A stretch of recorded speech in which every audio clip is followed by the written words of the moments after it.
Good morning, everybody. Welcome into the Farzy Show. My name is Marc Farzetta here at the Steven Singer Studios. Hope you guys had just a lovely Thanksgiving. That was, a nice little exclamation point there with the Cowboys losing in the middle game there. That was fun. And then the Eagles, they laid a dud yesterday. I was waiting for the quote after the game, and we never got it, unfortunately. Jalen Hurts telling us what a turd the game was and that you just got to flush it. Although he did say that the 24-hour rule is still very much in effect and they have to move on as quickly as possible. And then they move on to the New York Jets. So at least they stay at MetLife Stadium where, well, they didn't have success. But hopefully we'll have success this time around. So we'll cross our fingers for that. We will hear from Jalen Hurts. We will hear from Nick Sirianni. We'll hear from Boston Scott about his fumble in this football game. And we'll also hear from Jalen Reagor, who I know has definitely dropped in stock since that nice little game he had against the Lions where we saw some jet sweeps. And we thought, no, this is it. Jalen Reagor's a running back. He's been running back this whole time. Maybe you should use him in that regard. And unfortunately, that's not really where the Eagles went in that. They didn't go in that direction, is what I'm trying to tell you. Let me get a little business out of the way. So we wrapped the show Wednesday. And, of course, the following day is Thanksgiving on Thursday. And I'm doing some work. We're putting some best ofs together. Of course, Jim Hyden does a phenomenal job producing the program. He's putting some stuff together as well. And then Josh Weinfeld of Buzz Sports and Entertainment hits me up and goes, hey, Zach and Julie Ertz today. What's your availability? And I'm like, what? And out of nowhere, I would have obviously teased it on the show on Wednesday when we close. Hey, by the way, we'll have Zach and Julie Ertz tomorrow for a brand new interview on Thanksgiving. I would have teased it on the show, but unfortunately, we didn't know about it until the very last minute. And when something like that comes along, you obviously jump on the opportunity. And we did have a fine conversation. It is on our YouTube page, on the Farzy Show YouTube page. So if you want to check that out, we'll be playing cuts from it a little bit later in the week, just so you can hear what they had to say about helping out in the community, as well as Jalen Hurts. Playing something like this today wouldn't be the best possible thing for Jalen Hurts, but the bottom line is if you do have a bad game like Jalen Hurts had yesterday, at least Zach Ertz told us that Jalen Hurts is going to put in the work to make sure that he gets back on track. And I'm sure that will apply to today. I'm going to go ahead and give you a spoiler. We will do the Farzy 5 today. But I don't want to really mince words. I want to attack this from the very beginning here. I am still very much in on Jalen Hurts. Yesterday was a horrible game. Both those statements can be true.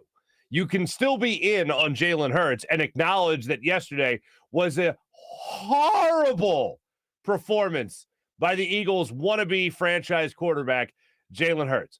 Boston Scott's fumble at the end of the game didn't help things. Jalen Reagor's drops at the end of the game certainly didn't help things.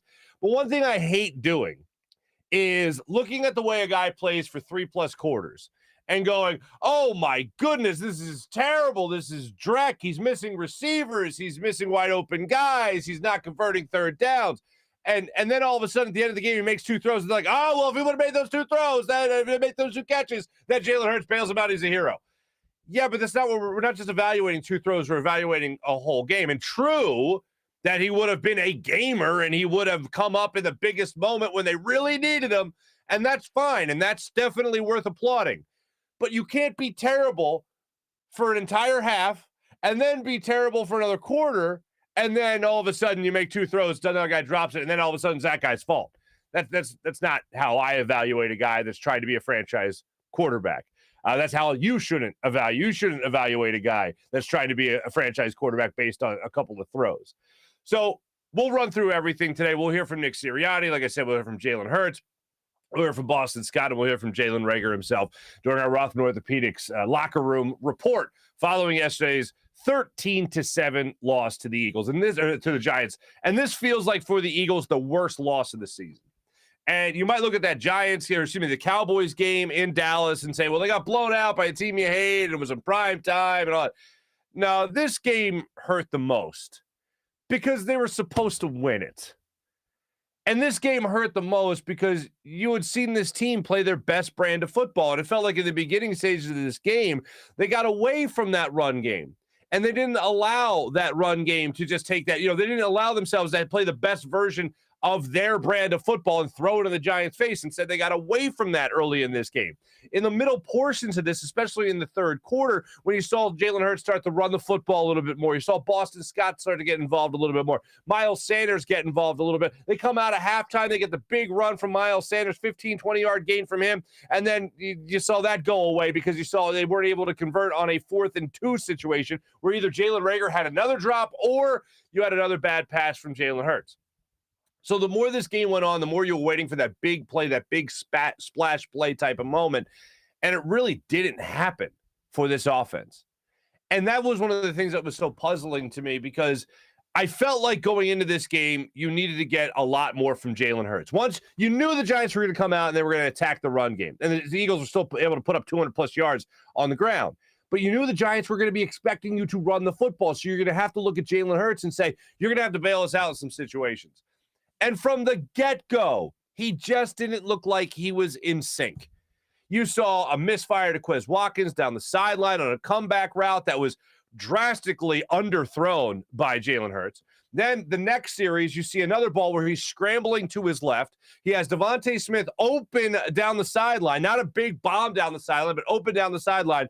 And he throws it 5 feet to his right in a play that the camera actually got a good angle on, where Devontae Smith popped up and looked around and went, he was confused as all get out as to why he couldn't get the ball in that situation in the first quarter.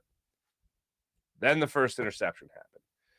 And shame on Fox. The broadcast was terrible. As someone who worked 11 years for the most watched show in television, although it was an event, whatever you want to call it, the more eyes on this show, Sunday Night Football, than anything, if your color analyst acknowledges something on the air and says that there might be pass interference, you have to pay that off to your audience. If you're the producer, director of this show, the producer falls under. And if he says, like Marc said on the first interception with Jalen Hurts, if he says, I don't know what happened there with Quez Watkins if he got turned around or whatever it was, and then he alludes to a possible pass interference, you have to show the replay. The only replay we saw was, I believe it was a pulse type of setup in the third quarter. That's kind of like a how did we get here type moment. Oh, Jalen Hurts has struggled, and they put together his 3 interceptions. That's the only time, and that was a high end zone shot of the interception that you didn't see the route on. So either they didn't have the route to show you, which means some cameraman's not doing his job, or the director's not doing his job, making sure their camera's on that particular route, or I don't know what. But you have an all-22 shot that you couldn't even show your audience? It's unbelievable to me. It's inexcusable. So right now, before the all-22 does come out for us all to watch on NFL Game Pass, we don't know what happened on that route. Bottom line is, it looked like a bad throw anyway. I'm still putting that on Jalen Hurts. Without all the information, that throw right now I have to put on Jalen Hurts because he's the guy that threw the interception. It looked like after the game when they talked about it, they just weren't on the same page. I talked to John McMullen as part of the live post-game show after the game yesterday. John McMullen said it looked more like the two people, Hurts and Quez Watkins, were not on the same page, so that's what you could chalk it up to for whatever reason. The second interception, look, I know it happened after Greg Ward, after he dropped the ball in the end zone that he should have had, and Jalen Hurts put the ball where it was supposed to be, and he dropped it. But there is no excuse whatsoever at the end of the half for Jalen Hurts to scramble to his right and try to force a ball into what looked like, when I watched it, quadruple coverage, considering one of the Eagles wide receivers, I couldn't make out who it was, fell down on the play. Yet Jalen Hurts figured, let me roll to the right here and just try to force it in the end zone, see what happens. Interception, and you don't even get 3 points before halftime. That's basic quarterbacking 101. Not going to get it here, live to fight another down. Or in this case, all you got to do is throw the football away, and you can put 3 points on the board with Jake Elliott to tie things up at 3-all going into halftime. There's no excuse for that. And there's been other plays throughout this season where Jalen Hurts has made a similar type of bad decision where he either should have just thrown the ball out of bounds or at least heave it into the end zone. This was an example of just throwing it out of bounds. Simple play to make if you're the quarterback. Give your team a chance for 3 points. The last interception, the third one, he throws the ball. Okay, I originally thought the ball had to come out quicker. if he was going to throw the ball downfield to Jalen Reagor. He had the ball 3 seconds in the pocket, which is around, for a play like that, around where you want to be. He had his back foot on their 2-yard line. The ball came down around the Giants' 45 where it was picked off. So Jalen Hurts, yes, either has to make that decision faster, maybe, or not make that decision at all because that ended up being double covered, or he has to bomb that football 70 yards down the field, which I'm not so sure his arm can do. It was drastically underthrown. And it was, yes, thrown into double coverage. He didn't read the safety coming over the top, and if he did, he just didn't have the arm to get it there.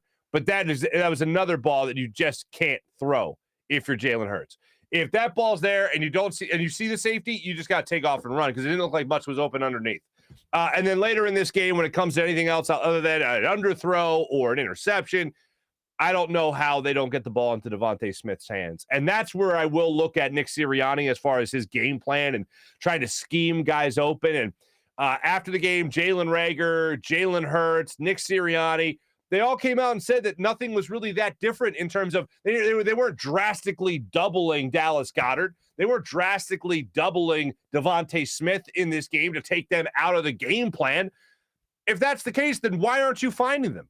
Why is Jalen Reagor getting 7 targets as opposed to Devontae Smith only getting 4 targets in this game? I'll just jump to it now. Farzy 5, here you are, ladies and gentlemen, your official Farzy 5 for this game. I started last week after a win with a negative, so let me start this one with a positive after a loss, unfortunately. Hey, Derek Barnett had a good game. 2 tackles for loss, no penalties. All right, more of that, please. Moving on to number 4. I do look at Greg Ward. Look, you're not going to get a lot of opportunities, unfortunately, Greg Ward, even if Jalen Reagor is dropping passes like he did in this particular game. Greg Ward's got to catch that ball. I look at him at number 4. Number 3 I look at on this list. Now, you might say 13 points by a defense. That's great. Giants are one of the worst turnover teams in the National Football League. You can force turnover on this team. A little more aggression, Jonathan Gannon, please, and thank you. No, it's not the number one reason, not even close. There's a very obvious reason as to why they lost this game. But you can pressure Daniel Jones into making mistakes. And there's no better example of that than the time they put, I think it was in the third quarter. Yeah, third quarter. You have Daniel Jones lining up on a 3rd and 6 situation. They put 6 guys on the line of scrimmage. 2 of them standing up like they're showing blitz. You end up only sending 3 after Daniel Jones. Daniel Jones saw 6 on the line of scrimmage, immediately wet himself, and then once they snapped the ball, only 3 rushed him, and it was almost like he was disappointed he wasn't going to have an excuse to just throw the ball into the ground. So instead, he rolls out to his right, throws a bad pass, and they lose it down. They end up punting on the next play. More of that would have been nice. And look, they allowed 13 points, so I'm not killing the defense by any means. And the first thing I mentioned was a nice thing Derek Barnett did. But you can force the Giants into mistakes, and not be able to force them into a turnover is ridiculous. I know they had Freddie Kitchens. They had a whole new offensive coordinator. According to TJ Edwards after the game, they didn't really do anything that they hadn't seen already, so nothing was really that unexpected. Kudos to the defense throughout the entire game. But when it came to that one aspect where you didn't force Daniel Jones into making mistakes, that seems like a missed opportunity there. Number 2 on this list. Now, it's number 1. Okay, it's number 5, 4, and then 3. And then there's a huge gap. So let me just make sure I make that differentiate that for a second here. Let me just make sure I acknowledge the huge gap between the 2 here. So what are this in Moneyball? It's like there's this team, there's that team, a pile of crap, and then us. So put that pile of crap in between, and then we'll get to number 2. Number 2 on the list is Jalen Reagor. I just talked about Greg Ward not getting that many opportunities. Jalen Reagor hasn't been getting that many opportunities. Got a lot of opportunities in this game. 7 targets, 2 catches. What would have been the game-winning touchdown most likely in his hands. And he can't bring it down into the end zone for a touchdown. Couple of plays later.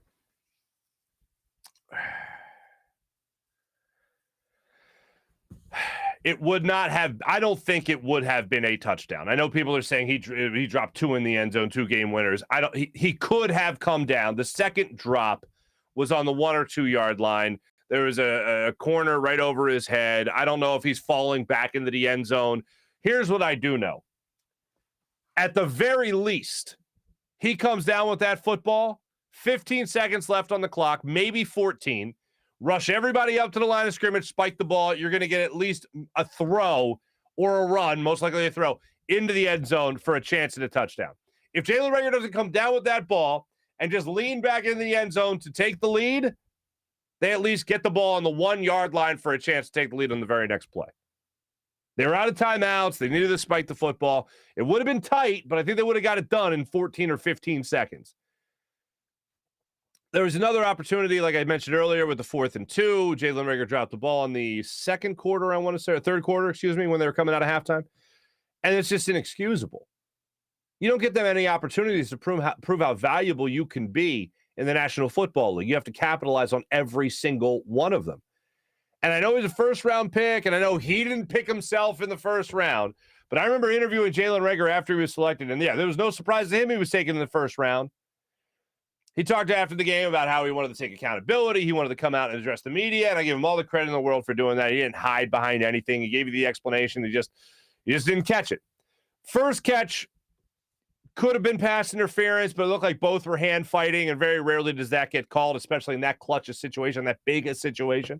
The second play, the freeze frames that I'm sure you guys have seen now of the hands up here and the football in the face of Jalen Reagor, I'm sure you guys have seen 100 times over.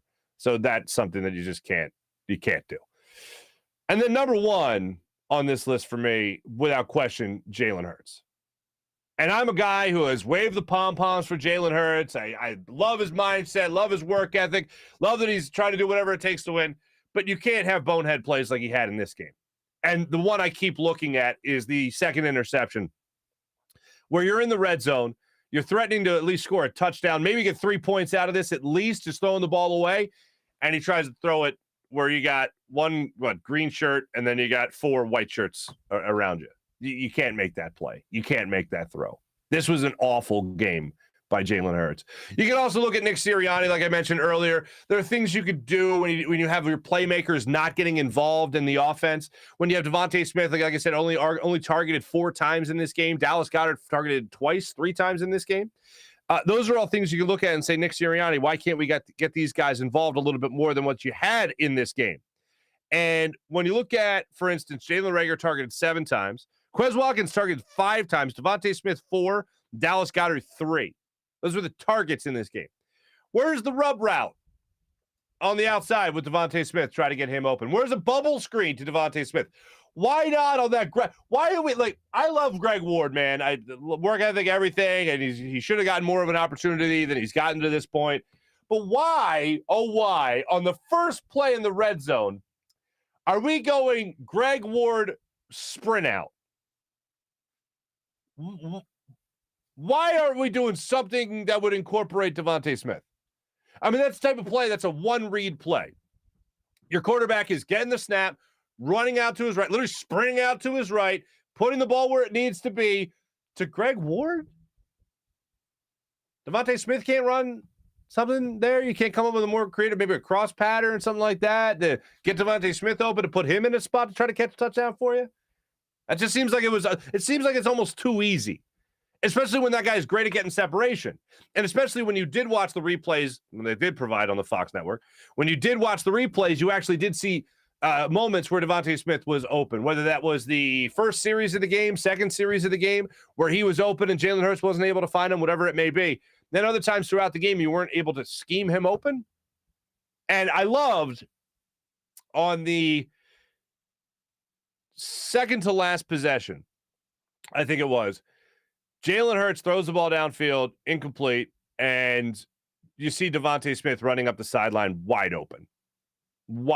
Hand in the air, waving it, comes to the sideline, throws his helmet, shows how angry he is. Apparently he and Nick Sirianni had a conversation. We'll let you hear from Nick Sirianni in a minute. And then you also heard from Jalen Hurts, where he said after the game that he and Devontae Smith did have a little talk about, trying to find him after the game and where he could be and how they can get on that same page. If I'm Hurts and I'm going down the stretch of this game, my first look every single time is Devontae Smith. And it looked like maybe they took him away a couple of times early in this game. It made Jalen Hurts think, oh, well, he's not going to be there, or he's double covered. Like, guys in this league get double covered, yet somehow they come up with a way to still get those guys the football. And that's called good coaching, and that's also called being a good quarterback and trying to throw guys open as well. To me, when it comes to something like this, that's Nick Sirianni having to get in the head of Jalen Hurts saying, we got to get the ball to Devontae here. This is the play we're going to be running for him. Make sure you're looking in for him number one. Because I don't want to ever be in a situation again where I'm watching this Eagles team and I'm depending on the likes of Jalen Reagor or Greg Ward to try to get you touchdowns or win you games. The other thing I did leave off here, because he scored a touchdown and because he was really their only running back after you had Miles Sanders have that foot injury, I believe they called it after the game. Boston Scott touchdown and all that. Like, he played a great game in that second to last series where he fumbled the football. I'll let you hear from him because he talked about Jason Kelce. He got asked by Marcus Hayes after the game about Jason Kelce and say, hey, what's it mean to a team when Jason Kelce comes out and he gets hurt, leaves the game, goes in the locker room, comes back and plays? Like, what's it mean to have a guy like that on your team? And Boston Scott basically said the first person that he thought of when he fumbled that football was Jason Kelce. And then he looked like he was about to cry. Well, we'll let you hear that in a second during our locker room report. Also, guys, please let me know in the chat here how you guys felt about that game yesterday and what it means to this Eagles team going forward. They have the New York Jets coming up. I'll give you the rest of the schedule. They have the New York Jets coming up after this, so they stay at MetLife Stadium for that. Then they got Washington, then they got the Giants, then they got at Washington, and then they got Dallas. So we'll continue to hope that they can pull something out as this continues. Before we get to the Rothman Orthopaedics locker room report, let me tell you about my good friend Steven Singer of Steven Singer Jewelers. Ladies and gentlemen, do what I do. Trust Steven Singer. The holidays are upon us. Christmas just around the corner. Hanukkah here. You get presents, all that fun stuff. Steven Singer of Steven Singer Jewelers. My man is fully stocked with beautiful Anita cut diamond studs that are flawless to the eye and they're colorless as well. And if you want to make sure you're getting the best quality diamond at the best possible price, the perfect price, as a matter of fact, Steven Singer Jewelers. IHateStevenSinger.com. Some other jewelers might be running out of stuff. Not Steven, fully stocked for the holiday season. Have trouble getting stuff? Not at IHateStevenSinger.com. Forget about those back orders. Forget about, oh, it's too late. Not at Steven Singer of Steven Singer Jewelers. Go to IHateStevenSinger.com. That's IHateStevenSinger.com. That's who I trust, and that's who I've trusted for a long time. Over 40 years in Philadelphia, making sure that people are taken care of in the love business, because that's what Steven Singer considers. He said, you know what? It's funny, I wait for the holidays. I was at my brother-in-law's, people that would come up from Philly or through Philly and say, hey, what's with these I Hate Steven Singer signs? What's going on there? And I'm like, well, you've come to the right place, let me tell you. I hate Steven Singer. IHateStevenSinger.com. That's IHateStevenSinger.com. Without further ado, let's check in with our locker room report. We'll hear from Nick Sirianni, Jalen Hurts, Jalen Reagor, and Boston Scott as well. But let's hear from Nick Sirianni when evaluating his quarterback's performance. Well, yeah, I mean, it's never gonna be a B, C, or D if you turn over three times, right? And so, obviously he didn't play good enough, and we didn't coach good enough, and it's all of us, right? It's never just one guy. We're gonna look at through that tape, and we're gonna have to make those corrections from that tape. But when you turn the ball over three times, again, there's different things that play there, but not a winning performance. But running the ball was good. All right, that is that's one when you hear the whole grading thing. That's the headline. That's the thing you're going to be hearing over and over again today. That's the thing you're going to be seeing when you scroll Twitter over and over and over again. Well, I didn't get an A, B, C, or D, so F plus. Or F minus. I don't know. Whatever. That's the lowest one, F minus, right? I should know. I got enough of them. But he's very honest. And I know he takes it upon himself, too. And he says, he didn't play well enough. We didn't coach well enough. No, you didn't. But if you're throwing interceptions like that, you're not going to win the game. And we always talk about, it's like a cliche every week. Oh, they win the turnover battle. They have a chance. Eagles lost a turnover battle to a turnover-ridden team. 4-0. -4 on the day. That's pretty bad. That's pretty bad. That's hard to do, as a matter of fact, to this Giants team. And yet they did it. So now it's about bouncing back. Now it's about resiliency. All right, you had some humble pie. You see how you bounce back from it. Well, they'll use a team like a lot of teams around the NFL have been using the New York Jets as a get-right team. You could use them as a get-right team, and hopefully that's what the Eagles do in this scenario. As far as Devontae Smith being upset after the game, here is Nick Sirianni talking about Devontae Smith being open on the last play. What do you say there? Yeah, he wants the ball in a critical situation like that. They were playing two-man in that scenario. They had played it 3 snaps in a row. There was two-man on that one as well. And so, the type of play that he wanted in that scenario wasn't going to be good. But I love the fact that he wants the ball in crunch time and wants it on his shoulders when the game's on the line, and that's what he was telling me, and I respect that. We had to do what we thought was best for that one with the coverages they were playing, and we didn't execute. Why not? Like, I understand the whole execution thing, and right, we've talked about that enough. Is it the players, is it the scheme, is the players not executing the scheme, whatever it is? I didn't see one play that was designed for Devontae Smith to get open. I didn't see one play that looked like it was unique when he wasn't involved in the game plan earlier on in this game. I didn't see one thing that was like, oh, that's it right there. And part of that is on Jalen Hurts. But when you talk about scheme, that's on Nick Sirianni. When you talk about the entire game, a lot of it's on Jalen Hurts, most of it. But when you talk about early on in this game where you're, oh, wait, my best wide receiver isn't part of this game plan, let me make sure I get him involved. And then when you see him running down the sideline, waving his arms, and then you see him looking confused at Jalen Hurts in the early goings of this game, there was definitely a disconnect here where either Jalen Hurts just thought he'd be taken away so it didn't look his way, or when he is rolling to the left, he misses him on a pass. And that's the play that happened earlier in the game.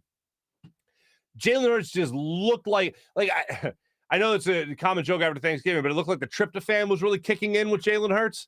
That's what it looked like early on in this game. He looked lethargic. He didn't look like himself. Then they got to running the football, and he looked like that guy that we have seen over the last 4 games. He got back to that. And then you were hoping the throws would be there as well, and they weren't. Greg Ward comes down with that ball in the end zone, maybe it's a different story. Jalen Reagor comes down with the ball later in this game, it's a different story. But anytime you throw 3 interceptions, it's hard to look back on those other guys and go, no, still more their fault than Jalen Hurts. And I can't say enough. Yeah, I go back to it every time. Even if he makes that throw, even if Jalen Reagor makes those catches at the end of the game, either one of them, and you take the lead, yes, it certainly looks a lot better on the old resume of Jalen Hurts, but you can't ignore the fact that there was that much struggling going on for 3+ quarters of football. And that's what you got to concentrate on, is how we evaluate him for the entire game, not just a couple of throws. Well, so this is what I got regarding the Reagor drops. Here's how Nick Sirianni digested the Reagor drops. Obviously in that scenario right there, he made a really good play at the end of the first half. He's going to want the one, at the end of the game, but it never comes down to one play, right? We turned it over 4 times, right? So there's a lot of other things at play there, and so I know he's going to want that one back. I know why you're going there with the question, and he's going to want that. He's going to want that one at the end of the game back. I didn't see if anyone got a hand in on it. I don't even see if anyone grabbed his arm at the end of the play, but he's going to want that one back. We got to do some things to get him some touches, because he is an explosive player. We missed him on a 4th down play on a slant that I thought he ran a pretty good route on. But right now he's not having a ton of production. That's a little bit based off of how we're playing on offense, but we're going to need him as we continue through the stretch. What did you make of Jalen? Explosive enough that you should be prioritizing him in the offense at this point? Well, I don't know if we're completely prioritizing him in the offense at this point. You're saying getting him. Yeah, getting him plays. yeah. Is he explosive enough? No doubt. In his body, he's got explosive playmaking ability. Did you guys hear that? Did you guys hear that in the chat? That was your boy Mike Sealski asking a great question. So one of the things Derek Gunn and I and Devin Caney and I were trying to figure out after this game was, again, how come Devontae Smith, how come Dallas Goedert weren't a big part of the game plan? And I can't remember a time where a coach after a game was asked about a player being involved in, prioritizing a player. And the coach go, oh, we're not prioritizing him. Did you catch that? Because Mike Sealski's question was spot on. He said, do you think Jalen Reagor's good enough a player for you to prioritize over Dallas Goedert and Devontae Smith and really any other weapon you might have in this offense? And Nick Sirianni's like, well, I wouldn't say we're prioritizing. Well, then who the hell are you prioritizing? If it's not Jalen Reagor, who's getting 7 looks from his quarterback when Devontae Smith is only getting 4 and Dallas Goedert's only getting 3, that looks like a priority. Anytime I'm like, oh, wait, more and less. Oh, the more is up here. That's the priority. So either that's you with your game call and your play calling, or your game plan, or that's your quarterback not being willing to throw to Devontae Smith, which just seems ludicrous to me. Whatever it is, something smells rotten. And if you go back, and I'm sure Nick Sirianni is going to go back, and I'm sure he already has, and seen how unbelievably wide open Devontae Smith was on that last play, and while Jalen Hurts is scrambling around in the pocket trying to buy time for himself, and he's got a clean pocket, and that's the choice he made to go to Jalen Reagor, it brought me back, and I want to say it was against the Lions, where J.J. Arcega-Whiteside gets a pass from Carson Wentz on the 1-yard line. It wasn't in the end zone. It was on the 1-yard line. And if Jalen Reagor if J.J. Arcega-Whiteside catches that ball and his size leads back, touchdown. Jalen Reagor, I'm not so sure because he's like 5'6". I'm not so sure he gets in the end zone. But J.J. Arcega-Whiteside probably does a year ago. For me, if you're looking to Jalen Reagor to make you a play there and you're not looking to your best player on offense, Devontae Smith, that's a huge problem with the quarterback on that particular play. Because Jalen Reagor had time to survey the field. Jalen Hurts had time to survey the field and find his wide open guy, the guy that he should be prioritizing in Devontae Smith. And I love the idea of a wide receiver, as talented as Devontae Smith is, giving us our first taste of give me the damn ball. According to Jeff McClain of the Inquirer, Devontae Smith was furious after that play. You could see him jumping around on the field.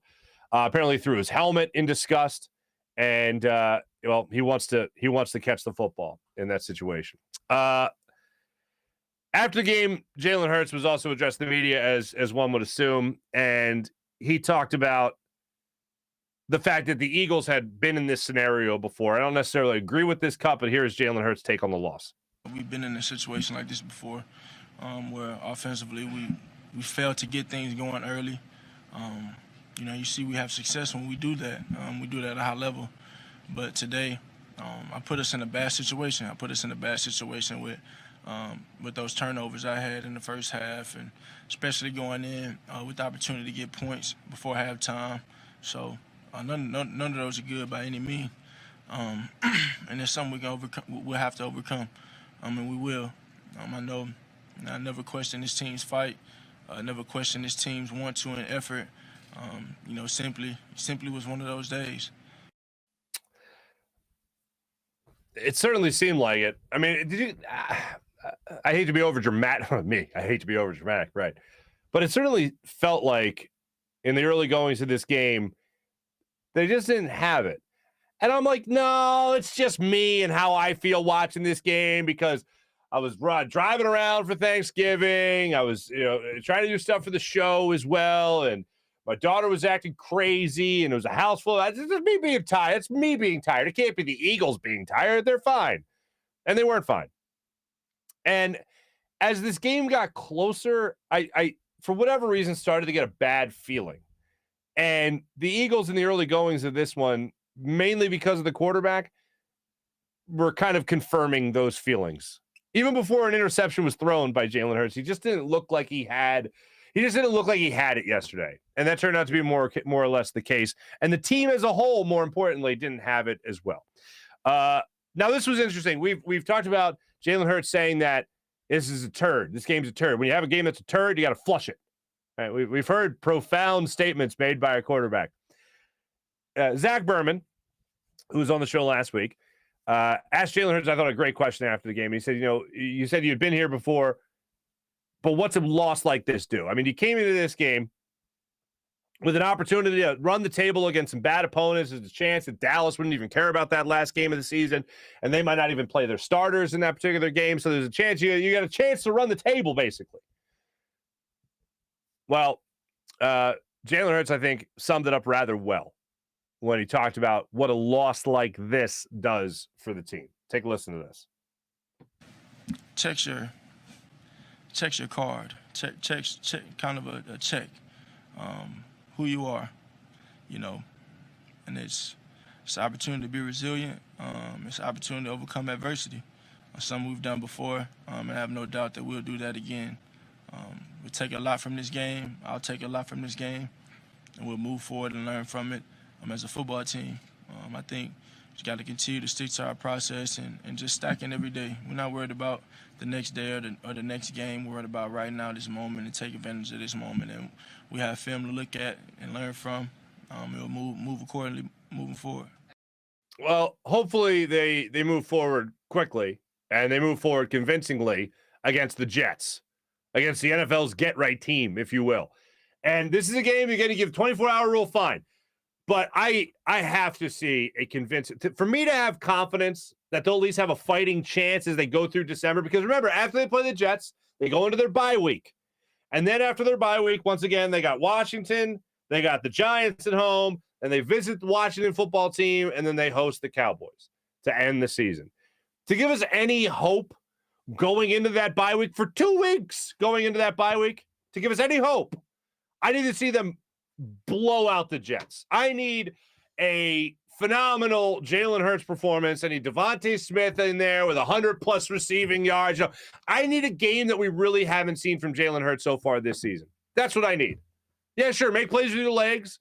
Let's hope that Miles Sanders is healthy, right? Let's hope all those things. Let's hope these guys are okay. But I just need to see a convincing win. And this whole week, and people hate when I do this, and I always get tweets about it, but when I say this, I mean it. It's a prove-it game. You went out and proved it against the Lions. You were a bad football team when you went into Detroit. You came out a team that looked like you had some promise. All right, look, they were able to do exactly what they were supposed to do against a terrible team like the Detroit Lions. Go do what you're supposed to do against a team like the New York Jets. And that's all. That's what I'm asking for. I'm not even just I'm asking not just for a win. I'm asking for a comfortable win. I'm asking for a game that at halftime we're going, wow, that was the exact opposite of what we saw against the New York Giants. This time in the Meadowlands, they look a lot better than they did a week ago.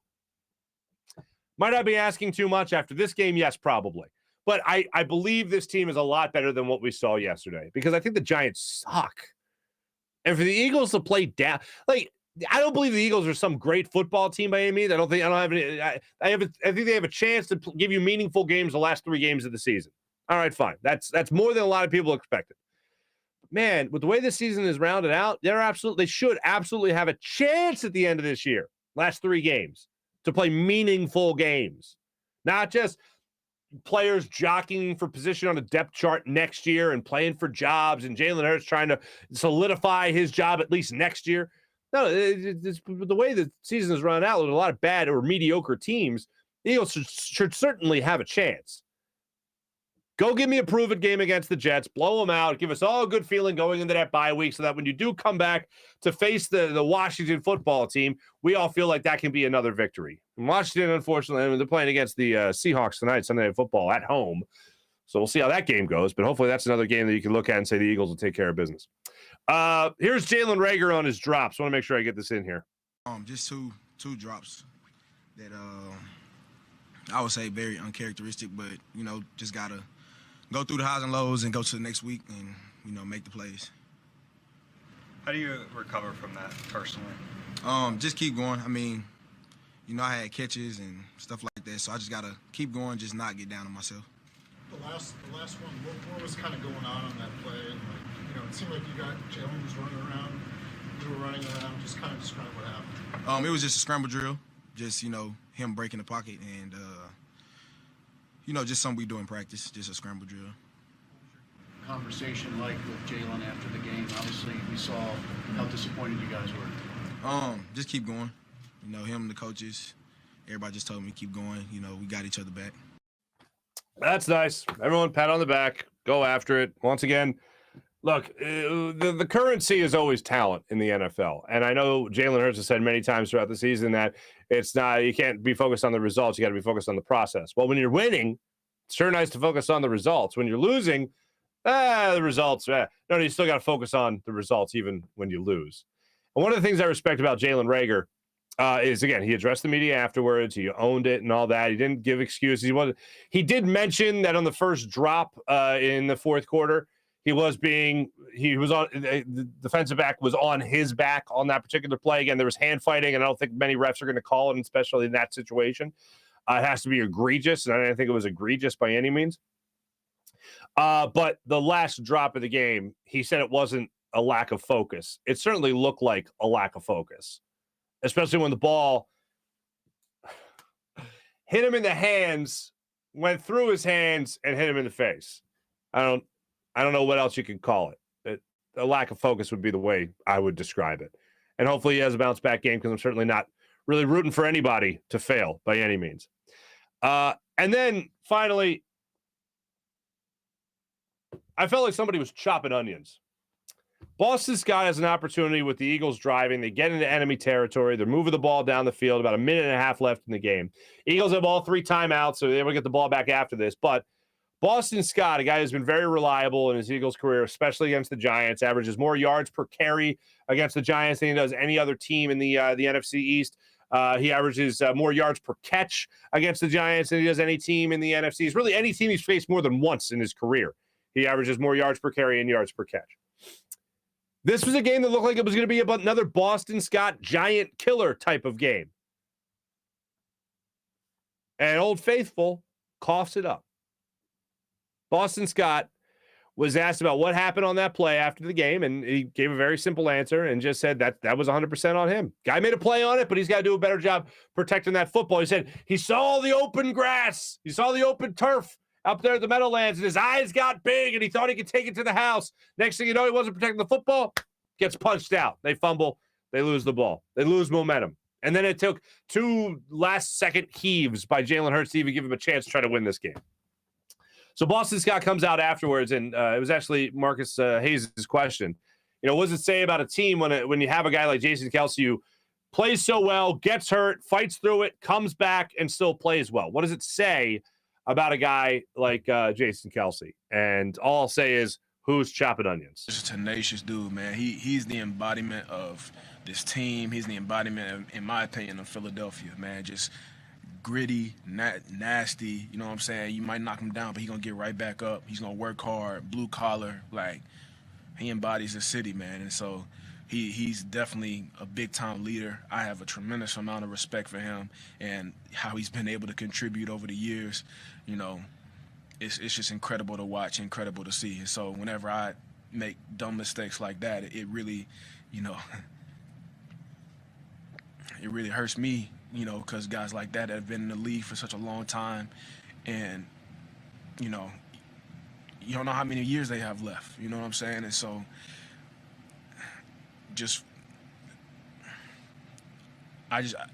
guys like that make me want to give my all. Weight of the world on Boston Scott's shoulders. Weight of the world on Boston Scott's shoulders after that. By the way, speaking of chopping onions, what was with Fox? They kept on airing that Alexa commercial with the old couple dancing. Yeah, that got me pretty emotional. I'm not going to lie. That was our our locker room check-in, brought to you by our good friends at Rothman Orthopaedics. Rothman Orthopaedics, when you have an orthopedic issue, you need a physician who eats, sleeps, and breathes orthopedics. You need an exceptionally specialized Rothman Orthopaedics physician. They not only specialize in orthopedics, but each of their physicians only focuses in on one area of the body, which means you're going to have the confidence to get past the pain and be what you were. Learn more at RothmanOrtho.com. That's RothmanOrtho.com. Also, check out BetQL. Download the BetQL Sports app and have yourself a good time to get the edge over your sports book. Their best bets computer model scans over 350,000 unique bets per year to give you the best bet recommendation for every game across all major sports, and they give you the reasoning behind why you should place the bet. Their model covers everything from spreads, over-unders, player props, and if you don't want to use their model and prefer to do your own research, BetQL has all the necessary tools for your betting research needs. Everything from sharp data, line movement, team summaries, lineups, injuries, breaking news. They even have a leaderboard to help you track your own success. Head to the App Store now or Google Play Store to download the BetQL app.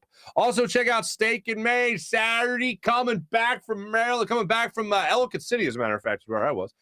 Coming back there, stopped at Steak and Maine with the family. Nice 2-pound tomahawk steak. That's right. I still had room after all that turkey. Don't you worry. 2-pound tomahawk steak, Pinot Noir, Cavada Cellars wine, Pinot Noir. We had it in the casual bar because I'm a casual kind of guy. But if you enjoy the fine steakhouse, they got a steakhouse right there for you as well. If you got a big party, you got the spinning party table in the back for you to be able to share plenty of platters with all your friends and family. So do what I do. Check out Steak and Maine. Make sure you do. steakandmaine.com. Voted #1 place for steaks in America by the Food Network and the Travel Channel as well. steakandmaine.com for more information. Also, make sure you check out WinView, the only game where fans can take on other fans and end the debate once and for all. Who is the bigger sports fan and who knows more? If you have those friends and family who think they know everything, play them in a WinView contest and make sure they can, walk the walk as well as they talk the talk. If you want to break up the monotony of family dinners and get-togethers, play a quarter of Monday Night Football and make sure you have a little skin in the game. It's the perfect way to add a little extra layer of competition to your fantasy league. Whether you're tracking the games on Sunday, you want to see what players are killing it for your team, you can play against another league member, for instance, in a WinView contest. It's not a sports book. It's not daily fantasy. It's a social gaming app where you can win real money prizes on making predictions on the games you love. So make sure you download the WinView app right now. How about our friends at PHL Sports Nation, Philadelphia Sports Nation, enhancing your Philadelphia sports fan experience across social media, blogs, and all posts as well. Let's get into our social media check-in brought to you by Steak and Maine at steakandmaine.com. Kevin, good morning. Nice to have you aboard. Reagor needs to go. Not many people are going to be disagreeing with that today. Come on, man. Howie is here for life. You know that. Just terrible. Dan, good morning to you. Mally, what's popping, buddy? Reagor is the Ben Simmons of the Eagles.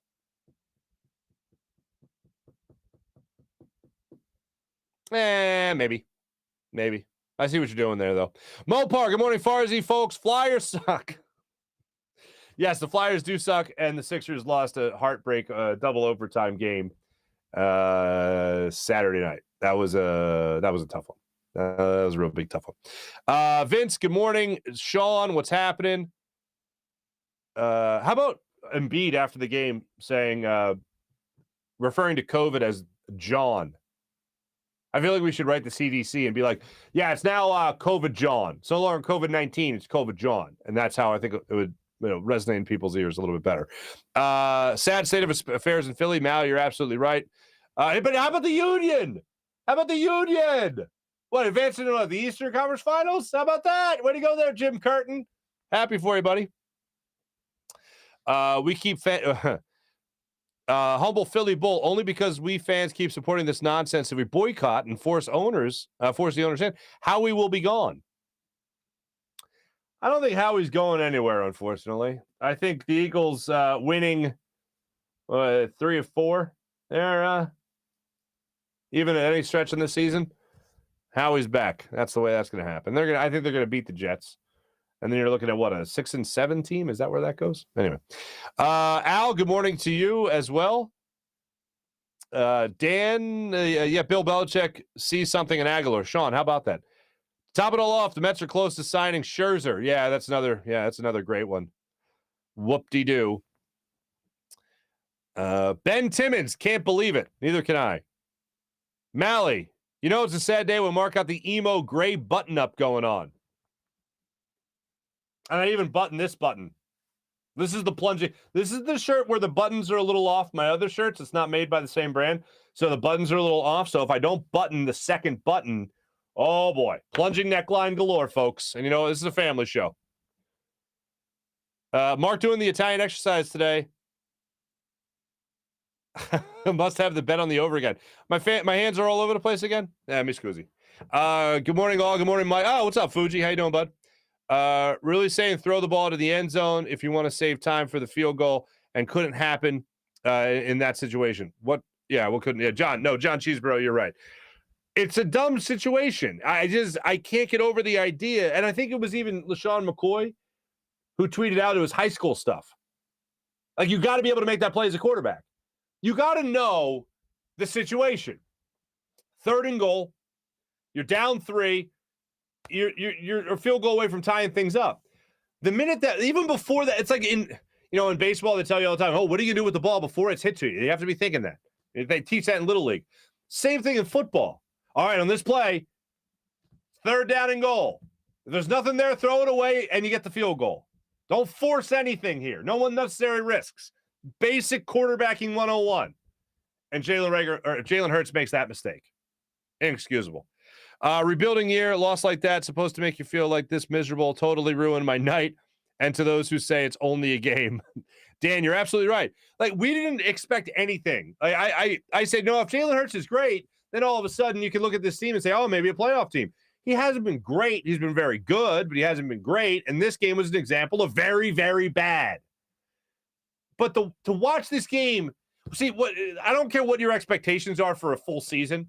If you watch a winnable game from your team, especially a team that looks like they finally hit their stride, and they lose that game, if you watch all that unfold and watch all the missed opportunities and the boneheaded plays and the drops and the interceptions, the turnovers, you're going to feel like crap if you really love your team. It's going to hurt. Yeah, you're going to have some fans that are like, I'm used to it. But for the most part, if you watch a team finally start to put things together and you play a team that sucks like the Giants and you get disappointed, yeah, it's going to sting. This thing's jumping around a little bit. Giants weren't doing anything special. John, you're absolutely right. No, John, that's a great point in terms of looking off defenders. That's something Jalen Hurts does not do. Like the great quarterbacks, and one of my favorite guys to watch doing this was Aaron Rodgers, because when I was working for Sunday Night Football, I would watch the game from 3 different angles. And one of the angles was Skycam. So that camera was basically over the quarterback's shoulder for the entire game, 90% of it. And I would see Aaron Rodgers look to the left side of the line, left side of the field. And then I would see Jordy Nelson, for example, streaking down the other side. So if I saw Aaron Rodgers looking to the left, I would look to the right just to see who was open. And then what he was doing was just looking off the safety. That's literally what it is. It's looking off the safety. And then I was like, I wonder if he sees Jordan. Boom. Yes, he does. And snap to the other side of the field. Touchdown, Jordy Nelson. Great quarterbacks, even good quarterbacks, know to look off the safety. Yesterday was an example where that could have helped Jalen Hurts a lot, especially when you might be staring down a wide receiver and then Devontae Smith becomes open on the other side of the field and you could bounce it back to him and try to confuse the defense a little bit. I haven't seen too much of that from Jalen Hurts throughout the year. David, what's going on, David? Hurts is who we thought he was, a backup. Look, for me, I still think he is more on the side of earning next year as the starter, barring anything unforeseen. And I know people are talking about Aaron Rodgers possibly being traded, or even Deshaun Watson, or Russell Wilson. I don't think any 3 of those guys are coming here to Philadelphia. And I don't think the Eagles are going to be that quarterback hungry with 3 first-round picks to go, oh, let me make sure I trade up and get Pickett. I don't think that's going to happen. I think they're going to wait another year. I think they'll address their defensive issues, take another year with Jalen Hurts, and if he's bad, they'll still look at it as getting another first-round pick in return. And also, I saw some people talking about Gardner Minshew possibly coming into this game to get some reps. I would not have done that. I think they made the right call in not doing that. Next year, because you have Gardner Minshew under contract for 2 more years, next year is the year that you would roll him out in that situation to get him some reps, and maybe you could trade him a little bit later. Dan Schwartz, damn you, Sealski.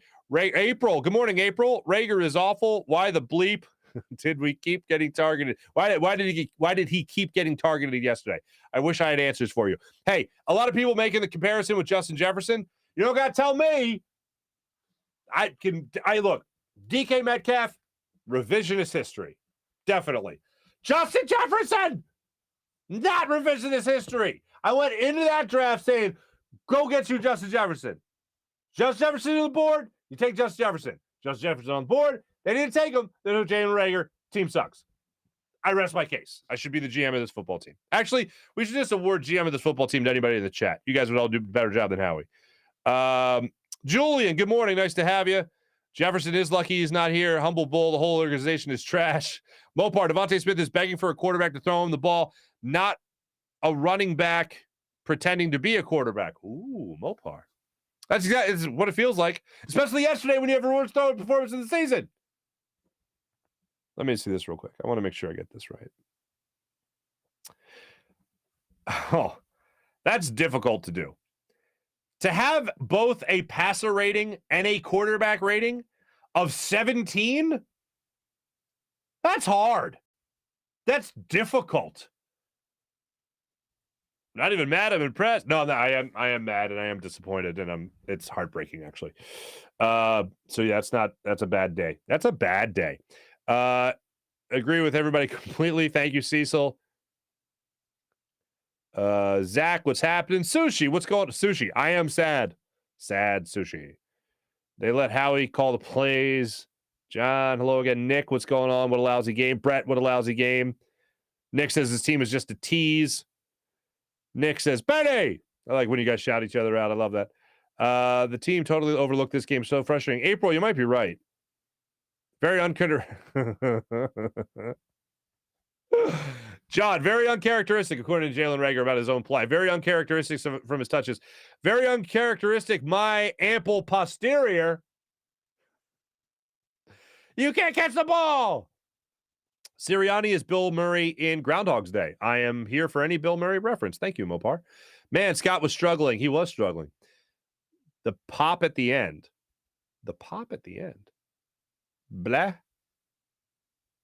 Peanut Noir? Pinot Noir. Pinot Noir. Pinot Noir? Yeah, Pinot Noir. Fine Pinot Noir. Jim's in here. What's going on, Jim? High school mistakes. You're absolutely right. Humble Bull. You're absolutely right. Ryan, Hurts blows. Okay. Ryan, thank you. Oh, Cody, welcome back, Ryan. That's very nice. Andrew, hello. Thank you. Ain't no elite quarterback coming here unless you want to lose. Yeah, very true. Been a while since I heard that name. Yeah, it's Jordan Nelson. It was a game against the Texans. I remember being in Houston for the game. And I think Aaron Rodgers had 5 touchdown passes in this game. And Jordy Nelson at least had 2 of them. And I just remember it was the most drastic I've ever seen a quarterback just completely fake out a safety, basically. Maybe then after that, maybe Patrick Mahomes games, all that. Thanks for everyone that participated in the chat. Thanks for chatting it up as per usual. Once again, I hope you guys had a wonderful Thanksgiving. That'll do it for the social media check-in brought to you by Steak and Main at steakandmain.com. Let's get to our morning rush brought to you by Sky Motorcars, skymotorcars.com. We hit it a couple of times in the chat there. It was a rough weekend for the 76ers. You get Joel Embiid back. Other than that last play against the Minnesota Timberwolves, Joel Embiid had an incredible game. Tyrese Maxey, I'm not getting out on Tyrese Maxey even a little bit. He had a bad game overall. Turnovers were an issue for him in that game. They usually aren't an issue for him. The turnover he had at the end of the game that was a pass to Joel Embiid, I could sense that. I mean, I could feel that coming. His last couple pick and roll situations with Joel Embiid, dribble handoff situations with Joel Embiid were very suspect. And that last one, he tried to force. Joel Embiid tried to take the blame for it. It's not his fault. It's Tyrese Maxey's fault. And there were a couple of situations where Tyrese Maxey was wide open for shots that he passed up on. He looked like, to me, a young guy trying to find his place in an offense that now had Tobias Harris back and Joel Embiid back. It was almost like he was trying to fit in the pecking order of the offense, where I forget what coach said it, but offense in basketball is not a democracy. It's a dictatorship. And it certainly looked like Joel Embiid was the dictator in this regard, in terms of that's the guy that should be getting the shots. And he was hitting his shots, and he was putting this team on his back, and he should be getting those shots, and he should get the ball in his hands at the end of that game. But, man, if it's not there, you got to give it up. If you're getting double-teamed, you got to give it up. And Seth Curry was wide open at the top of the key to get a shot at winning that game for him. And it just didn't work out. And it was a great game. It was a bad loss. Double overtime game. You have Joel Embiid back. He plays well over 40 minutes. He gets you over 40 points in his first game back. So it's a loss, but what you take away from it is that this offense is going to find a way to work its way, work with each other. And you also have to take away the idea that Joel Embiid is at least healthy. So we'll see how they bounce back tonight in that game. Thanks for listening, everybody. Thanks for watching. Much appreciated. Thanks to Jim Hyden, who produced the program. We're going to play a couple of cuts for you tomorrow. In case you hadn't seen the Ertz interview with Zach Ertz and Julie Ertz. We'll play a couple of bites from that for you guys tomorrow, and look forward to having that conversation with you. Thanks, Jim Hyden, who produced the program. This is a Buzz Sports and Entertainment production. Have a great rest of your day, everybody. Be back with you guys tomorrow on a fine Tuesday morning with Hugh Douglas. Take it easy, everybody.